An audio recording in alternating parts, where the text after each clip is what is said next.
To close out the year, I'm rewinding and bringing back the most popular and most listened to episodes of 2024. I'll be back with new episodes on Monday, January 6th. But in the meantime, here is today's Best of Rewind episode.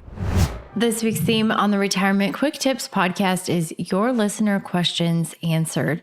Today's listener question is, do you feel the rule of thumb of 4% withdrawal rate in retirement is still applicable based on inflation, etc.? If not, what would you recommend for estimating a sustainable withdrawal rate in retirement? Okay, this is a great question, and it's one that has, like most questions that are personal finance related, there's a lot of gray area here.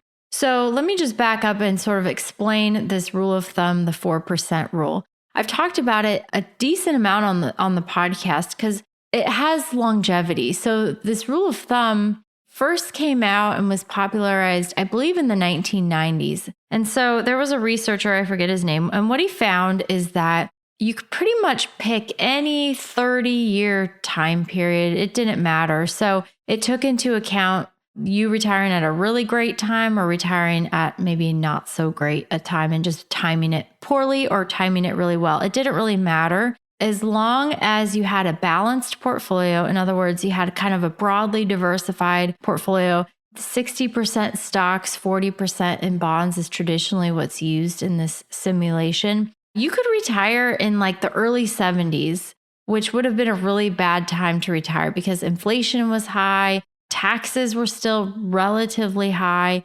investment returns were not that good, especially in the first years of retirement.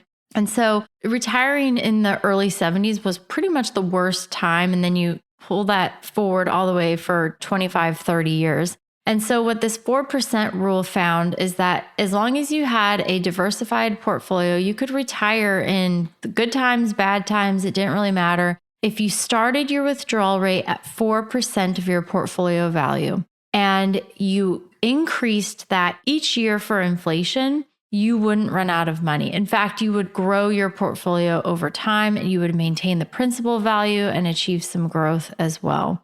This is a great starting place when you're just trying to estimate, do I have enough to retire? Because what you could do is you could say, okay, let's say you have $1 million. And in addition to that, maybe you have some other income sources like Social Security. Maybe you have an Airbnb and you get some rental income off of that. Whatever it is, you could look at your $1 million investment portfolio and you could say, okay, if I withdraw 4% in year one of retirement, I'm going to withdraw $40,000. I take that income and I combine it with my other income sources, Social Security, etc. So you can look at that and say, all right, let's say all in, I have maybe $70,000 of income in retirement if I were to retire, say, at that portfolio value. Is that enough? Is that income stream that portfolio can generate, is that going to be enough?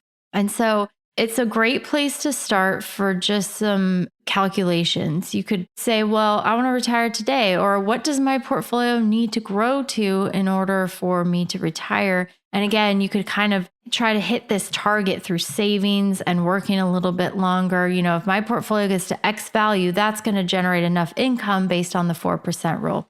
So again, it's great for some preliminary planning purposes. The challenge with it is really in its applicability to the real world. So the assumption is you start at 4% and you increase that every year for inflation.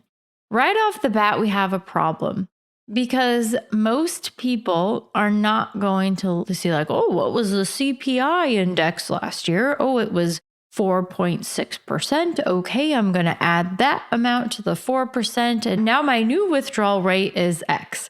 So you have to increase it a little bit each year for that inflation component, whatever that is.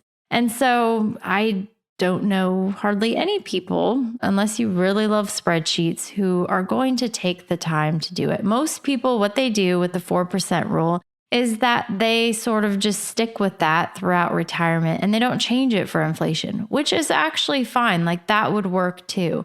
But usually I think what would end up in those cases for the most part is that you would underspend and your portfolio might grow more than maybe you want it to. And you didn't get to enjoy your retirement years as much because you were living too frugally. The other thing is that life happens. So you want to be careful about having a 4% withdrawal rate and then whoops, I need a new car, and whoops, I need a new AC unit, and whoops, I need a new roof. So you have all of these events that happen every year that cost money, and you have to take a little bit more from your portfolio. So you want to ensure if you're going to have the 4% rule or use that as your ballpark for determining your withdrawals every year in retirement, you want to maybe take a little bit less than that so that you have some wiggle room for the unexpected versus just doing the maximum amount every year. That's it for today. Thank you so much for listening. My name is Ashley Michike, and this is the Retirement Quick Tips Podcast.